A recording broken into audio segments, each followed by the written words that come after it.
So we're going to get started fairly soon here, just because we are live streaming, so we want to keep sort of on time with live streaming. So feel free to continue getting your food and then having a seat.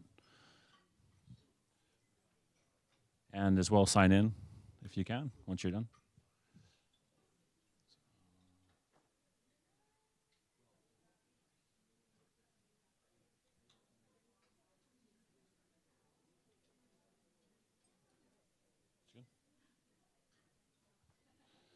So welcome today to the Diversity Circle session.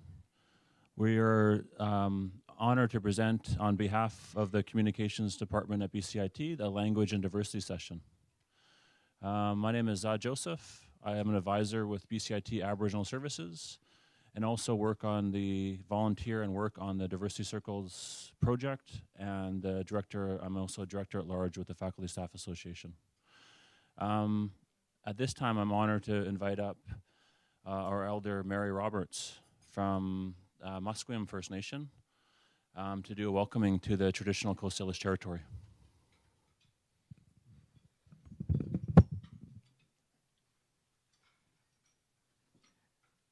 Good afternoon.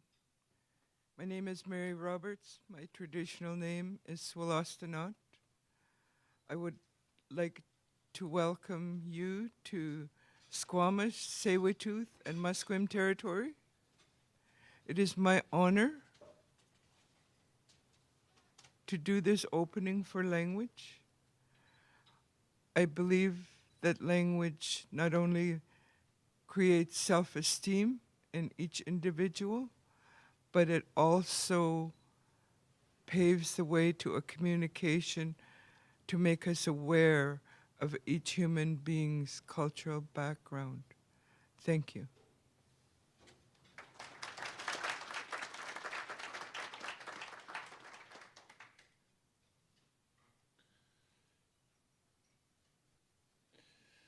So Shannon and I are very, very excited to have this session today. As I opened up, I will pass it over to Shannon in a second, but just to talk a little bit about the model itself.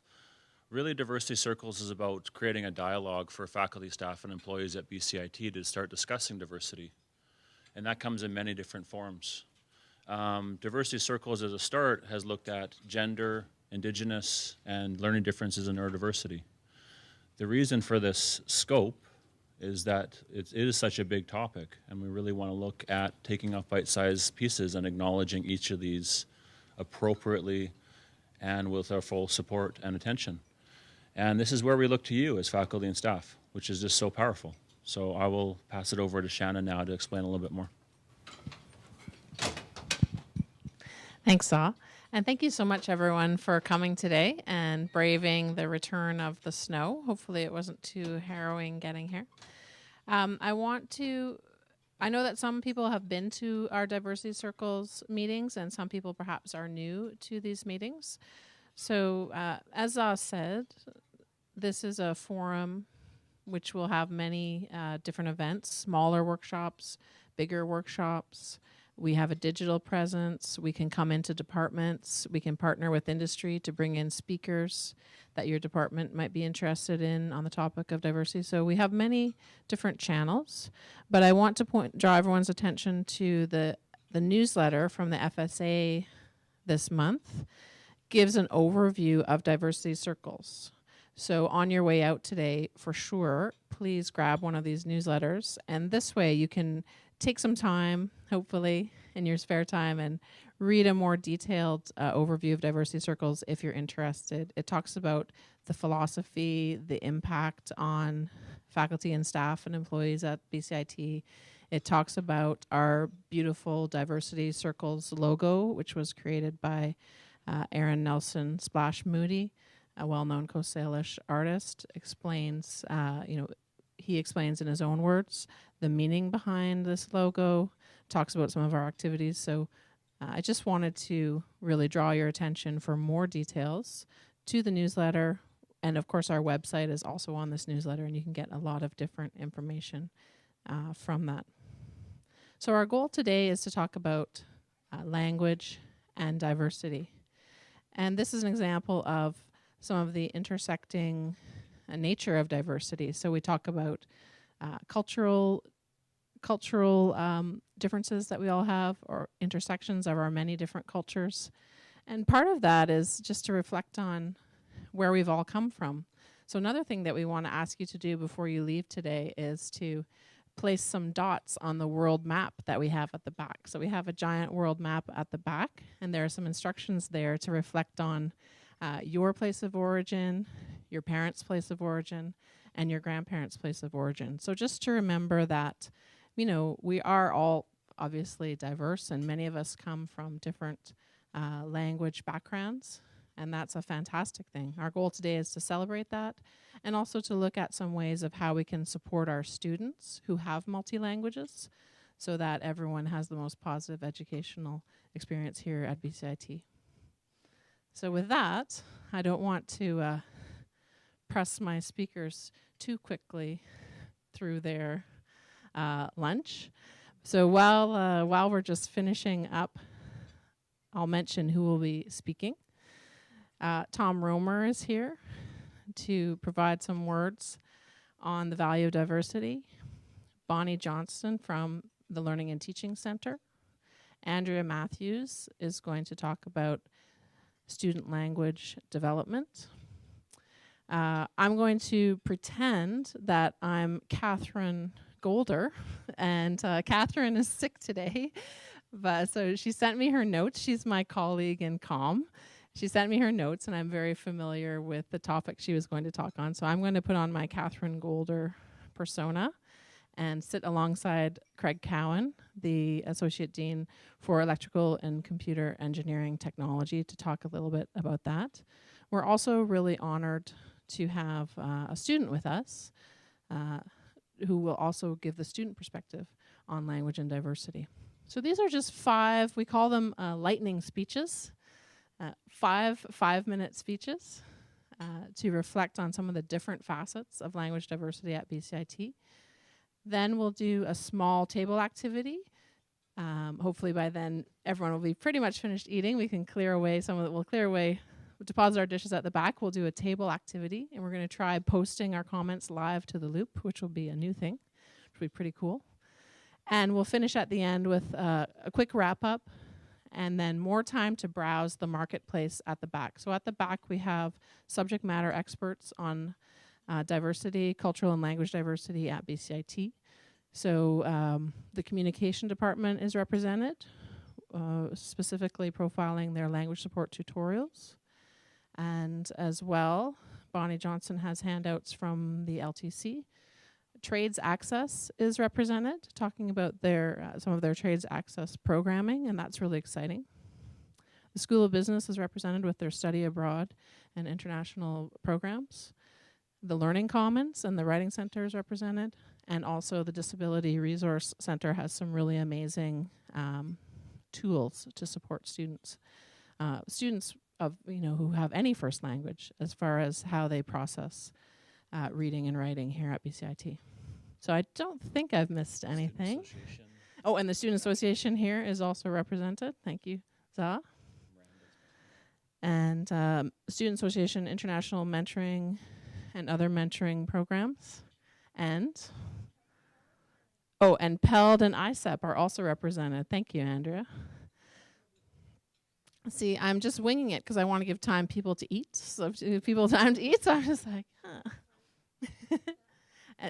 PELD. So ISEP is International Student Entry Program, and PELD is Professional English Language Development Program. So these would be considered pre-entry programs, full-time pre-entry programs for students before they begin full-time studies.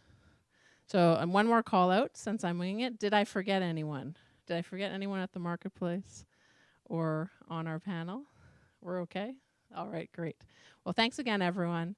And yeah, please continue to enjoy your lunch. We're trying to reflect more of the Pacific Northwest with our baked salmon and rice, so please enjoy. Refill your plates.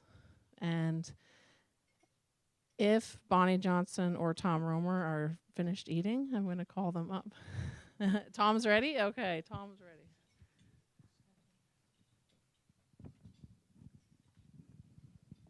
My sweaty palm. Excellent. Thanks, Tom. My wife always complains about that I eat way faster than she does, so sometimes that comes in handy. uh, hey, everybody, really great to be here today. Thanks for having me. Really appreciate that. When Shannon asked me if I would like to speak about languages, I was immediately intrigued because give you a little bit of a background of myself. So I come from Germany, obviously, and more importantly, more exact, from Bavaria, which is the southern part of Germany. And so we were a pretty poor family, and my dad was a tool and die maker, and he was making about $100 a week, and at the time that was a bit more than today, but still we didn't have much money. Anyways, so what, however, they did, my parents did with me every year is we had a trailer, and we would go and vacation somewhere in Europe, and it didn't matter how bad the economic situation was. We rather cut out on other things, but we would always have that one big vacation. And so we would hook up the trailer and drive 3 days straight to Greece, or 4 days to Turkey or whatnot, you know, and it was always highly interesting. And I would sit in the back and usually have a little dictionary and try to pick up some phrases and some words. And well, when people ask me, so what do you think was the most formative experience in your upbringing? I would not say it's my high school diploma. I would not say it's my university thing. It was actually that experience. It was early on. I was always told I was 14 months old the first time I was in Italy, so I cannot really corroborate or confirm that, but apparently that's what it was. Anywho, so I got a little bit into languages, and what fascinated me with languages is always the terms that are unique to one particular language and that you cannot translate. This audacity of translation where you say you're losing so much in the translation. You need 5 paragraphs to describe it, and yet you haven't completely nailed it. And just talking to Andrea, and she was mentioning Schadenfreude for the Germans. It's kind of strange. Germans have always these negative words in there. So, no, but the one that always sticks in my mind is the Portuguese saudades. And saudade in Portuguese or Brazilian it's a yearning, a lack of something, but there's also a melancholy around it, and a bit of I'm almost to a degree I'm enjoying that I'm lacking it because it kind of brings me back down and I can reflect on it. So as you can see, it's very, very difficult to put an exact definition around that. But when you see a report on Brazilian's race car driver Ayrton Senna, who died, what is it now, 25 years ago, saudades. So we miss you. Saudades can also be a Brazilian abroad in the diaspora or something, saying, God, I miss my Brazilian lifestyle. Or so there's so many different approaches to that word, and that's what it has always fascinated me. What this allows us to do, and I'm just looking at our elder here, what this allows us to do is to express our way of life in a way that no other culture can really express it. You can teach other cultures about it, and you can bring them as close to your way of thinking as possible, but they're never going to get it 100% right. And that's exactly the fascinating part of it. So you, as a scholar or as an instructor or as a student, you will never stop learning.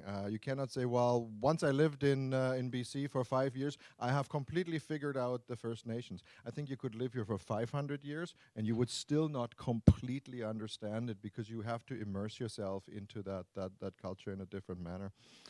So I was a while ago at a conference. It was called The Art of Leadership, and Sir Ken Robinson spoke there. And if you don't know him, Ken Robinson is a British scholar now living in LA. And aside from the fact that he's absolutely hilarious, he's a brilliant thinker as well. So if you don't know him, go to YouTube, Ken Robinson, and there's good stuff on creativity and so on.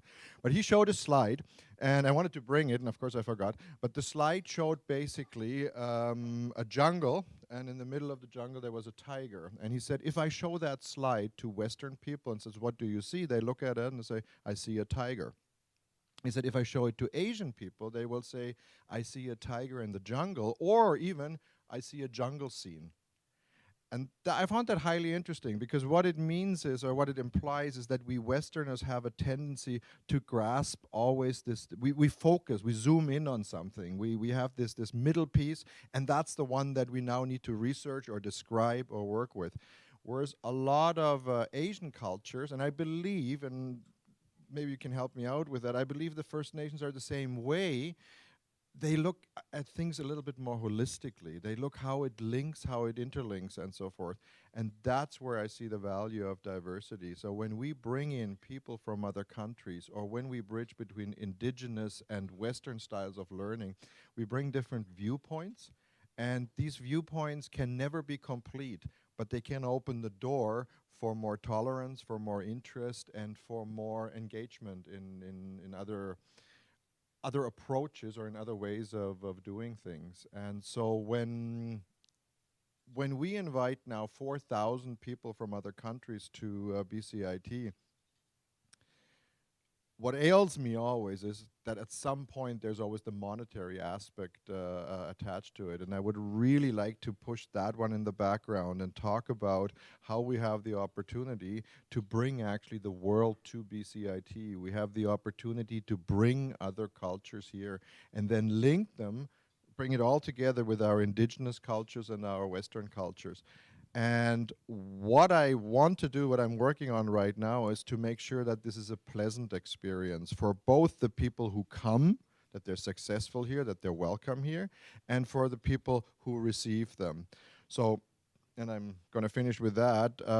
We were just working, or we are working on the budget for the new year, and I have talked to Kathy and the CFO, and we have permission now. We're setting aside a certain percentage of the international revenues a priori, not at the end of the budget year, but right from the start, for support mechanisms.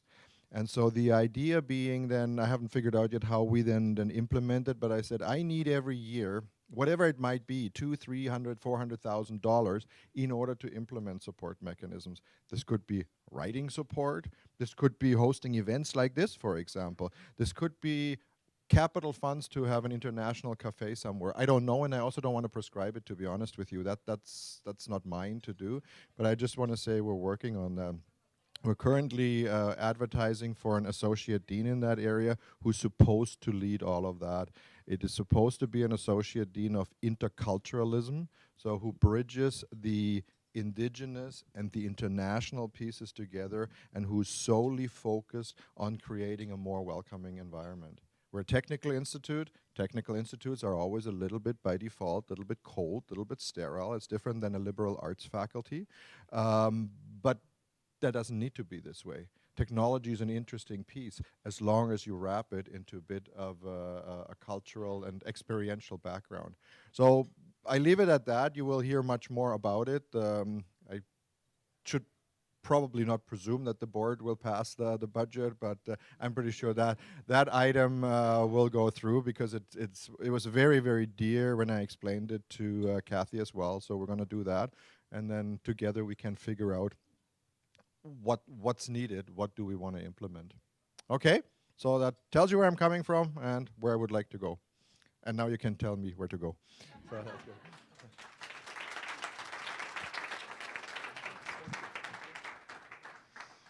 Thanks, Tom. That's fantastic. So it's now my pleasure to introduce Bonnie Johnston from the Learning and Teaching Center. It's great to see how employees at BCIT like Bonnie and her peers are coming together to support students as well. Thanks, Shannon. So this is what I heard from an international student that I interviewed at BCIT. This student said, as an international student, I don't want to be different from anyone. So thanks for the the drum there. So a couple of years ago, in my role as an IDC, I'd heard that BCIT, as well as all the other post-secondaries, were starting to accept more international students. And so in my role, my first thought was, are our instructors ready? Because as part of my role, BCIT instructors are my students. And so I was grumbling about it, and fortunately, I was grumbling to Andrea about it, and Andrea Matthews, who connected me with a group that she was working with Jeff Verbeam, and I'm not sure if Jeff is here. It's a group of instructors who've gotten together who are concerned about, have some thoughts about how to support international students, students with multiple language backgrounds at BCIT. And so, and we're calling it the instructor to instructor group, so an I2I group. And so the purpose of the group is quite broad. It's looking at different kinds of supports for students. My agenda is looking at how to support BCIT instructors. And so to that end, we've come up with 3 different things. One is we just have a draft of a job aid that we developed through the whole committee co-wrote this. And so right hot off the presses, you have some in the back. It's about 10 pages of different tips and ideas and practical strategies written for instructors to easy things.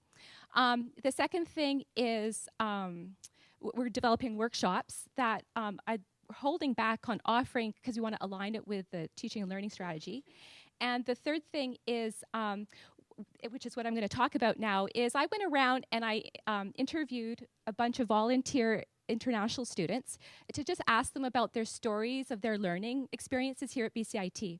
And so I've written up the stories and are going to use them in a bunch of different ways. One is to inform the workshops, but the other is creating about 4 or 5 different multimedia stories telling of their experience from a student's point of view of what it means to be a student at BCIT. So that's work that we're doing in order to support instructors to help them be ready for diversity in their classrooms.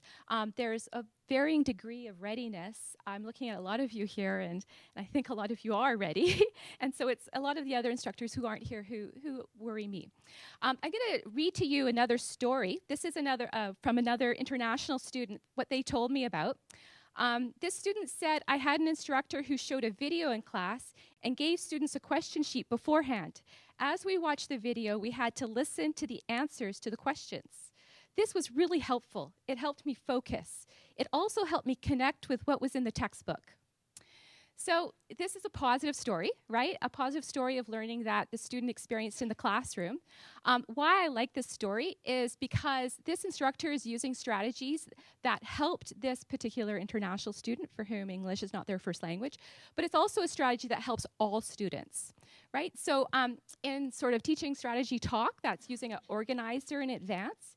And so it's a really simple way for the instructor. It's not a lot of preparation time for them just to create one of those and plan for it in their lesson. In the job aid, I have a whole bunch of more strategies like that. Another story I have from a student is Canadian people feel bad to correct me, I can tell. But they shouldn't feel bad because it's a privilege to receive feedback. Having said that, it shouldn't be in front of the whole class just when I'm giving a presentation. Please give it in a safe way. Little corrections in that situation are okay, but for a big correction, please give it in a safe way. Right? So this is terrific, right? When I heard this, I'm hearing a whole bunch of different things that we can learn from this. The first thing is about talking about culture, right? It's that first statement about Canadian people feel bad, I can tell. So one thing I've learned from this is that our students, right, they understand culture and that we're negotiating culture, that they are negotiating culture, that we are. When we talk about culture, I mean, it can mean all kinds of different things, right? We think about the obvious, like ethnic culture or national cultures. It can also mean institutional or academic cultures, right? It's the way how we do things, right? The way how we do things here at BCIT, as well as in the greater realm of things. In the job aid, we have a very brief section about culture because I think people can make their entire careers, right, talking about this. But if there's one takeaway that I could share with you about culture is that what really works, particularly as an instructor, is knowing about yourself, right? Knowing where you're coming from and how you react to diversity, right? When you're confronted with difference, how do you react to that? Because that will inform a lot of how you respond to your students. The second thing I hear in that comment is about giving feedback, right? The student says, it's a privilege to receive feedback, right? It's an honor. And to me, right off the bat, what that tells me is about how important instructors are in the relationship of the learning, about giving ongoing formative feedback to our students, right? To me, that's the difference between the instructor-student relationship compared to, you know, like a customer and a client, right? Because they don't do that. Instructors give feedback, ongoing feedback. In the job aid, we have all kinds of strategies about how to communicate feedback in an effective way. And just to give you an advance warning, think about the sandwich. We're not popular on the sandwich feedback. And the final thing in that comment that is telling me a lot about our students' experience is about creating a safe learning environment, right? And once again, safe learning environments benefit all our students, right? Not just for you know, this particular group or that particular group. We all benefit from creating safe learning environments, because it's in a safe learning environment that we as instructors plan for those moments that students can take risks, right? Make mistakes, because that's what the heart is of good learning and teaching. Okay, so my one message takeaway here is that when you think about how you're planning your teaching for working with diverse groups of students, it actually benefits everybody, right? Echoing the comment that Shannon made when she was thinking about, you know, creating diversity circles, is that you think about one group, you actually help everybody.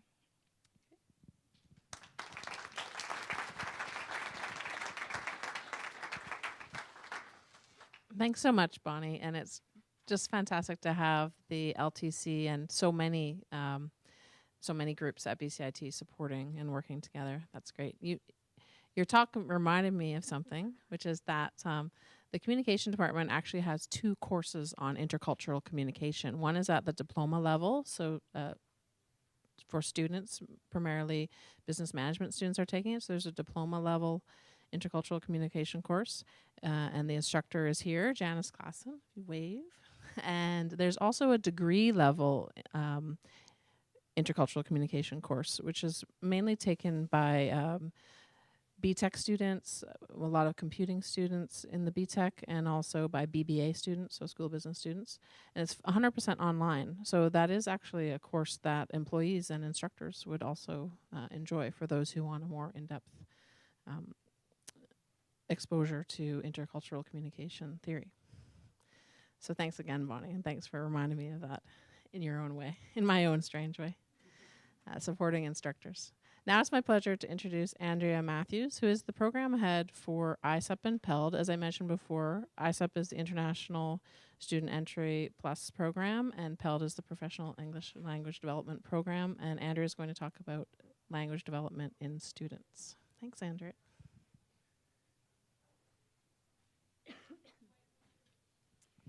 So I have 5 minutes to tell you everything you need to know about how to learn a second language. Okay, and this is something that researchers actually spend their whole lives researching, but this is BCIT, we're going to do it in 5 minutes. Okay, so I'm going to ask you to play along with me. Just curious, how many people in this room have actually studied a second language at some point? Everybody. Okay. Now, don't put your hand down yet. Keep it up. Keep it up. Okay. Even the people live streaming, you can roll your eyes and hold your hand up at the same time. Now, keep your hand up if you learned that language to the point where you could succeed in a post-secondary environment. Okay. So, including me, there's a couple of failures in this room. Okay. And keep your hand up if you could still succeed in a public post-secondary environment. Okay, so fewer still. So we've got a small expert panel that we can draw on, and then we've got a whole bunch of us failures that we can also draw on.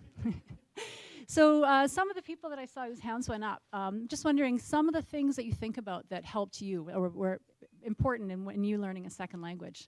How about Nathan? What would you say? What was the number one thing, the number one factor? Okay, so a lot of intense interactions. So getting that input and output as well. Okay. So what else do you need? Input and output. You could put me in a Chinese classroom and I would probably never ever learn just by input and output. I'd need a whole bunch of other stuff too, for example. What other things do you need? Input and output? Feedback. Okay. And is there, can you specify what kind of feedback you might know something about that, Peter? Sorry, so I said feedback. Yeah. So English is actually my second language, although it's my better language now. But I didn't learn all the grammar, all the idioms, and things like that. And I still struggle with a bit of that. But my wife's language is at a very high level, and so she would let me know the little subtle rules. You know, not the obvious ones I knew, but the subtle things. And so I had no idea unless someone mentioned it. So Okay, so that ongoing feedback and maybe some encouragement too? Yeah. Okay, so we've got feedback, encouragement, and Isabella, time. Okay, so how much time do you think? It's always the people who've learned to a level of post-secondary proficiency who say it's a lifetime.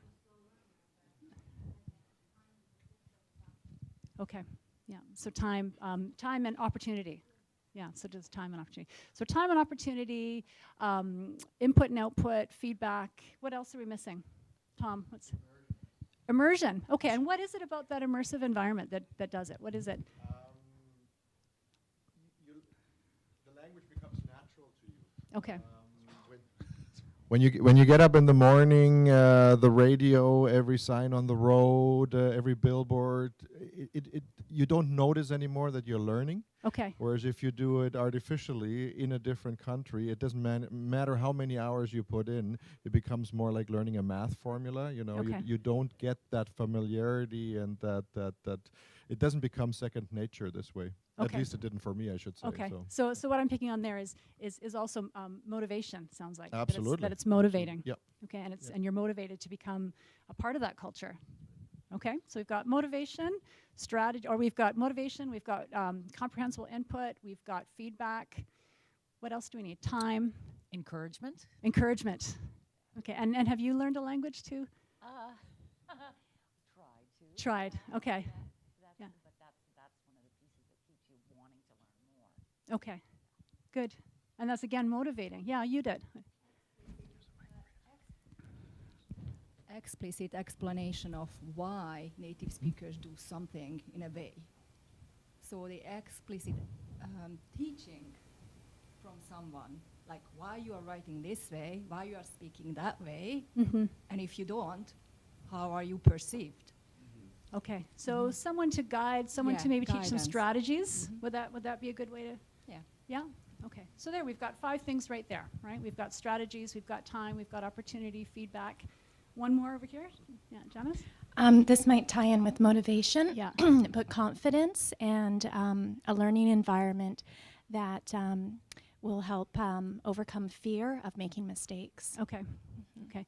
And yeah, that does, I know motivation is not well understood or agreed on, but one thing that most people do agree on is that anxiety decreases it. So we can certainly see the effects of that in our BCIT environment for sure. Okay. So there's a lot of different factors there. Okay. And I think a lot of us, including me, who are not great language learners, can reflect on the absence of some of those factors and how that may have contributed. So these are important things to consider. Just 2 final thoughts, or a couple of final thoughts that I want to leave you with. One is that there's a lot of us in here who are failures at this. Right? It's a very special group of people who are actually able to learn that language to a level of post-secondary proficiency. So just in terms of our students, I think we're used to seeing them in a sort of deficit model where they're not able to do something. What we're actually looking at is our emergent bilinguals. Okay, I'll use a term from Nathan. Okay, that these are our students who are emergent bilingual students. So they're bringing great gifts into BCIT as well. And the other thing I just wanted to observe is just how complex it is. Right? It's a process we've all tried and gone through, so we think we all understand it. Okay? But it is a very complex process. And I did, before I got here, I did a little calculation, just how much subject matter expertise we've got in the room right now. I calculated between ISEP, communication, and PELD, we've got about 650 years of subject matter experience in this room. So there are a lot of people, if you're interested in learning how to better support your students who are currently in BCIT programs, or if you're interested in talking to someone who works in a developmental program about how language development happens. There's a lot of expertise in this room to exchange ideas with. Thank you.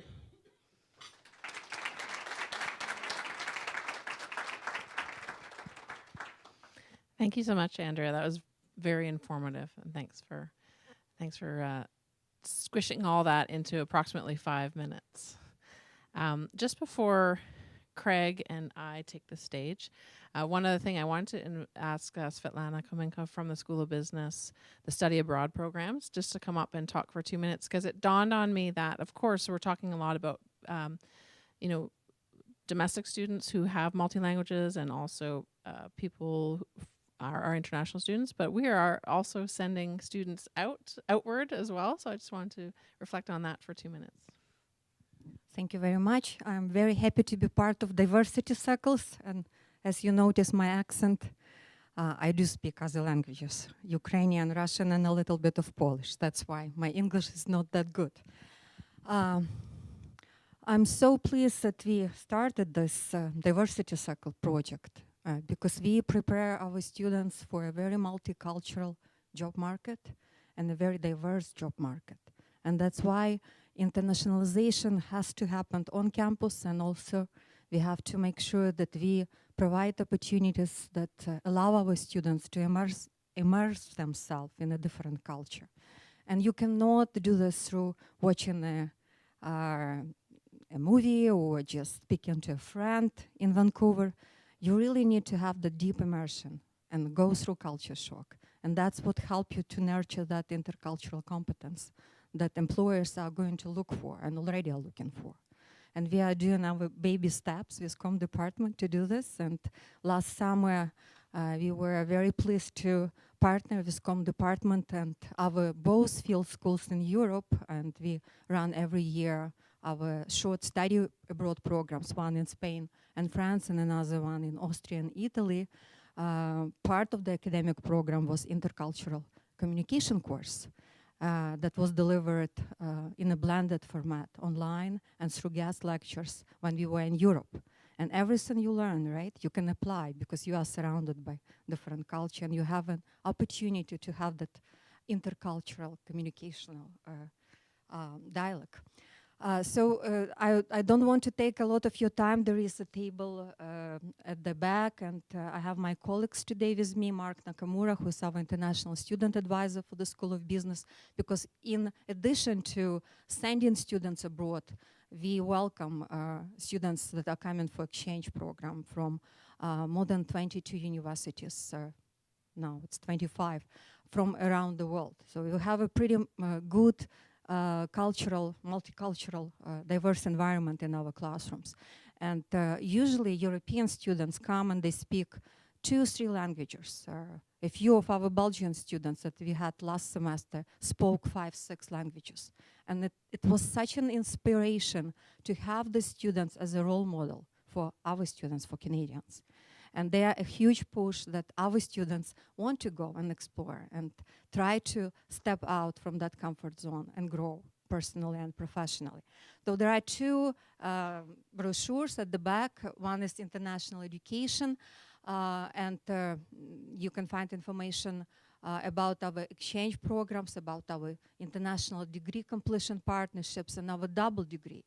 And I'm so happy just a few days ago you signed our 3rd double degree with European University. This time it will be for all business diploma graduates that are going to continue with BBA. They will go to Belgium for 1 academic year, 1 a course type semester, and another one an internship component. They'll be working in Brussels area or around the Europe, and we'll be able to bring that international work experience back home and use towards BCIT credential. For those that cannot commit to go for a semester or for academic year, we do have a field school, and this summer 2017 we are going to start at the same day in Paris and in Vienna, and end at the same day in Bologna and in Barcelona. And this program is actually open for BCIT staff and faculty, and every year we have staff and faculty that would like to learn and immerse themselves in a different cultural environment. So we are pleased, we'll be happy to support your intentions, international PD opportunities. Over 30 SOP faculty, School of Business faculty, already had a chance to teach abroad for a short time or for a longer period of time. And I think this is where it's all has to start, right? Because in the faculty, the instructor who is a believer in international education and the power that this education can have in the world, of course, would inspire the students that are looking up to us. Thank you for the time and for the opportunity.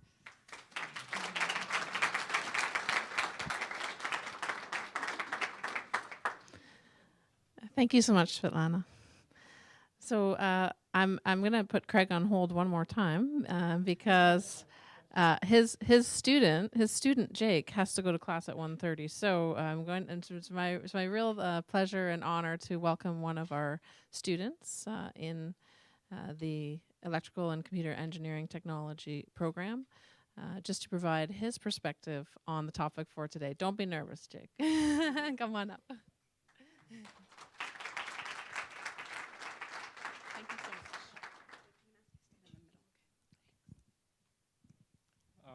Hello, everyone. I'm Jake. I'm from China. I came here 2 years ago. Before I came here, I never thought one day I would study overseas. So I didn't learn English well when I was in the high school and the university. There's an interesting thing I want to share with you. Before I came here, because of my personal reason, I traveled from Beijing to Toronto, and then I came here from Toronto. And at that time, my English was not good. My girlfriend told me, "Oh, you don't need to worry about it. In the airport, there are a lot of Chinese." And the tricky thing is, yes, there is Chinese. The Chinese is in the Vancouver airport. In Toronto airport, there's just the English and the French. And when I was there, I said, "Oh no, what can I do? I don't know where to check in." So I checked the words in my phone, on my dictionary one by one, and to find where I can check in. And I used maybe 4 hours to find the right place. The lucky thing is I came there very early because I thought maybe it will happen for me. I can still remember at that time I felt so terrible, especially in the first 3 months. Before I came here, I have the degree and I worked in the hydropower plant, just like a BC Hydro. And at that time, I thought, "Oh, I really want to go back to home. I want to go home. I missed my friends, I missed my family, and I missed my salary." Because my English, you can see my English is not good enough, so I spent half year in ESL. We call it ISEP. And the lucky thing is I met a lot of good instructors. Last year, May, and some, and then in last of September, I successfully entered the BCIT, ECET program. And then at that time, I realized that was a huge challenge for me because in BCIT, there are so many students, and like most of them have Canadians, so they have the good English.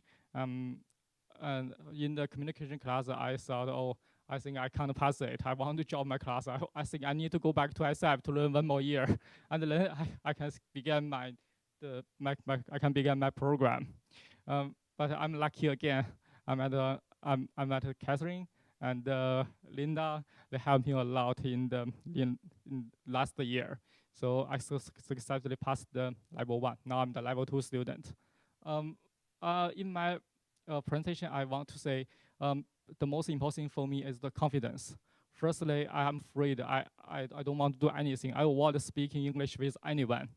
So if I found someone looks like Chinese or Asian, first sentence I want to say, "Hey man, hey, how are you? Can you speak Chinese?" If he said no, I'll say, "Sorry, no, nothing," and I went away. But now I think I'm building my confidence one step by one step, and I hope. And now I'm in the co-op program. I'm looking for a co-op job, and I hope maybe I can get a job, and then I can finish. Lastly, I can finish my program in BCIT. Thank you so much.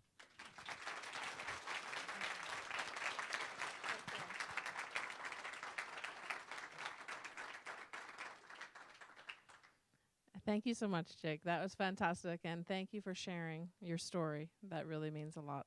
And it's great that you're succeeding in your program and you passed COM 1 with the help of the extra language support tutorials. And it is a great program to be in. Now, you should go to class.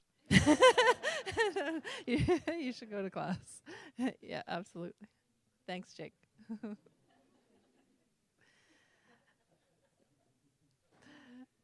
Okay, so now finally, Katherine Golder, that's me, and Craig Cowan. So Katherine, Jake mentioned Katherine in his story, and Katherine is the lead instructor for communication for this technology. But Katherine sent me her notes, and I'm giving her full credit for that. She might even be watching streaming. Hi, Katherine. Jake did a great job. I am very familiar with the format of the language support tutorials being used in Craig's programs. I actually, about 8 years ago or 9 years ago, we did the pilot, I think it was. I was trying to remember how long ago it was. At least 8 or 9 years, I think.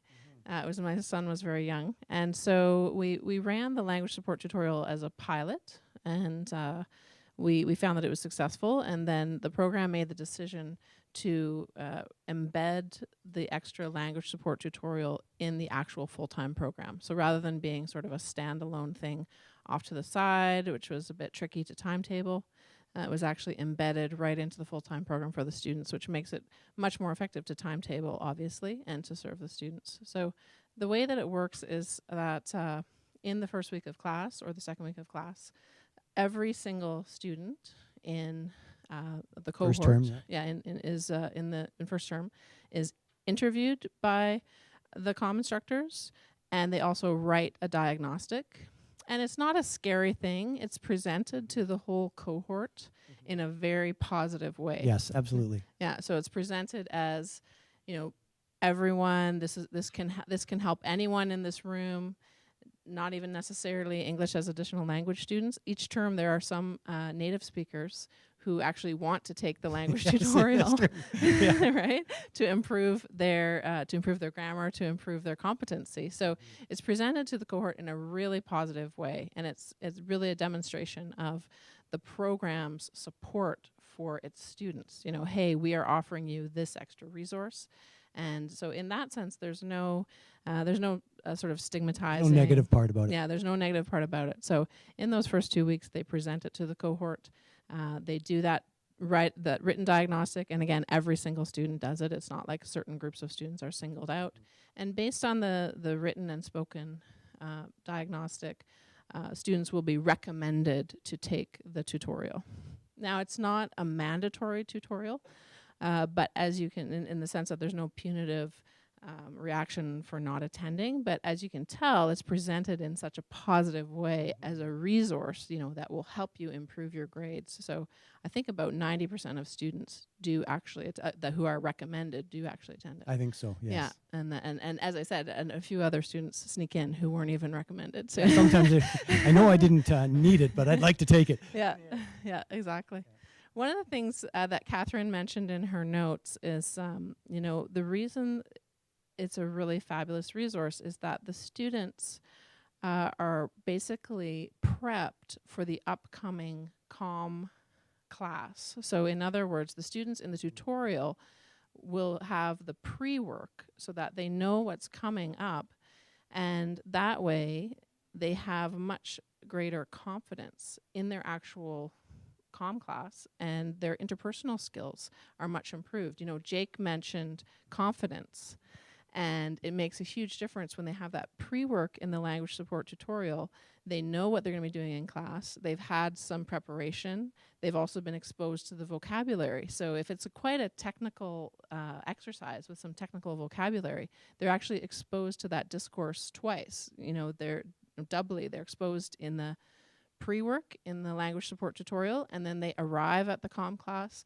They know the vocabulary, they know the exercise, and so their confidence is up, and their ability to have really positive interaction with their peers is up. Katherine even mentioned that they often volunteer to lead group exercises. Like they'll say, yep, I'll lead the group exercise because I know what it's about.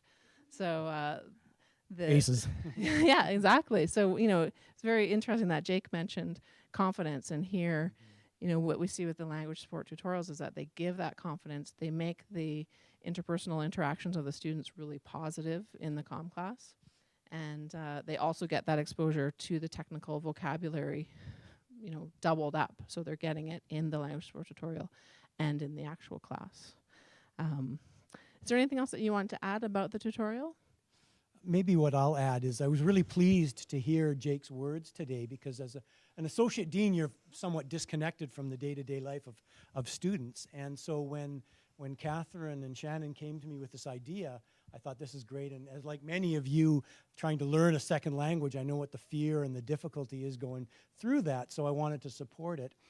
So it's really great to see that somebody like Jake, who has had a great journey to get here and overcome a lot of challenges, has had the courage to get up here and talk about it, which is a demonstration of what BCIT and maybe in a small part the comm course is doing to help him to adjust to life in Canada. So it's been rewarding for me to hear that firsthand account, and I continue to support our comm department in what they're doing, because I think it makes a big difference for the students that have the challenges with English as a second language.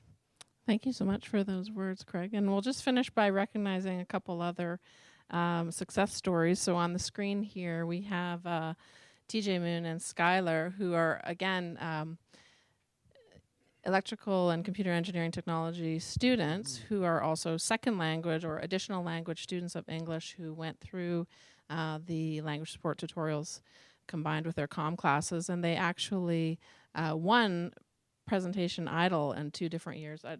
Did they win? Let's see. Yes, they won. They won Judges' Choice.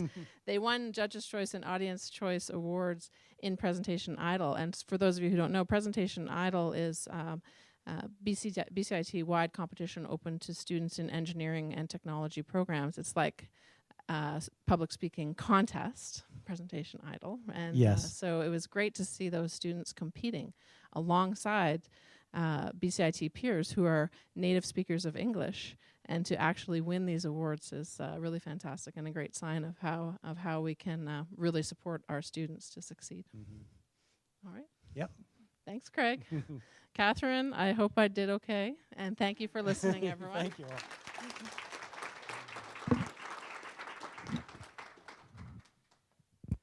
All right, so I'm going to turn the mic over to Kyla, who's going to explain to us how to do a small group exercise. We're going to now do some interactive parts at our tables, and as I said, we're going to try to capture it live in the loop. We've got specific questions, but also don't be shy about refilling your plate. I know we said we should clear the dishes away, but if you want to refill your plate before the small group exercise quickly, don't be shy, but come right back to your table so we can get started, and Kyla will tell us what to do.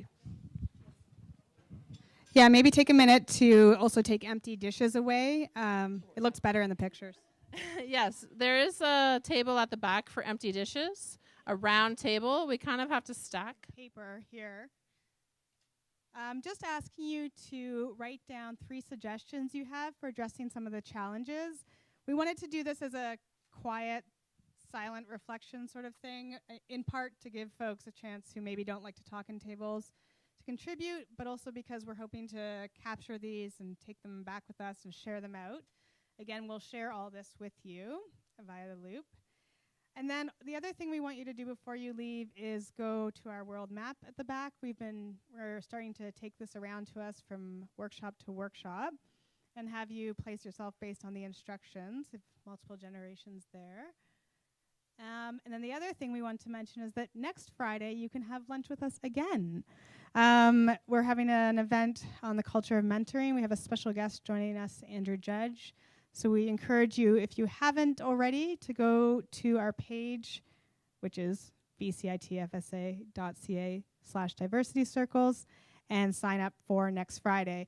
The reason we ask folks to sign up, and again, this is open to all BCIT employees, so please encourage your colleagues, is just so that we can get the catering numbers right. We would hate for anyone to go without lunch, and so I don't run out of Post-it notes as well, which is very concerning to me. So please take a few minutes to write your reflections, to do your Post-it note, to do the world map, and then most importantly, to talk to the folks who've come to share information and resources with you. Thank you to Shannon, to Za, to Mary, to all the speakers, to all the people who've got tables, and we hope to see you all next Friday. I think that's it. Thank you.